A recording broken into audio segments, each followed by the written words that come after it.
பாவ அறிக்கை. மனம் திரும்புதலுக்கு ஏற்ற கனிகளை கொடுங்கள்.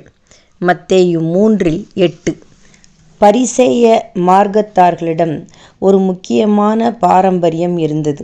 அவர்கள் அவ்வப்போது தேவாலயத்தில் வந்து மிகுந்த மனஸ்தாப உணர்வுடன் தங்கள் தவறுகளையும் குறைகளையும் அறிக்கையிட்டு தேவனிடம் மன்னிப்பு கேட்பார்களாம். சில நேரம் அழுது புலம்பவும் செய்வார்களாம். ஆனால் அதே தவறுகளையும் பாவங்களையும் தொடர்ந்து செய்வார்களாம். தவறுகளை உணர்ந்து மனஸ்தாபப்படுவதை ஒரு பக்தி கடமையாக எண்ணுவார்களே அன்றி அவைகளை விட்டு விடுவதற்கு பிரயாசப்பட மாட்டார்கள். நம்மில் பலரிடம் இதேவித பரிசேயத்தனம் சில விஷயங்களில் இல்லாமல் இல்லை. பாவங்களை உணர்கின்றோம், அறிக்கையிடுகின்றோம், ஆனால் விட்டுவிட ஆர்வம் கொள்வதில்லை.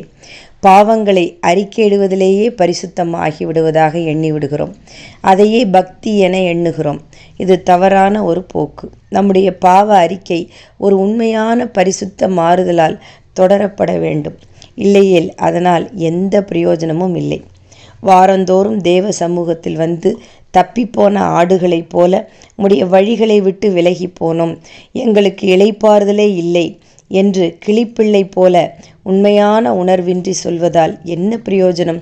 தப்பிப்போன ஆடுகள் என்பதை நாம் உணர்ந்தால் அதற்கான மனஸ்தாபப்பட்டு தேவ மந்தையில் சேர்ந்து விட வேண்டும்.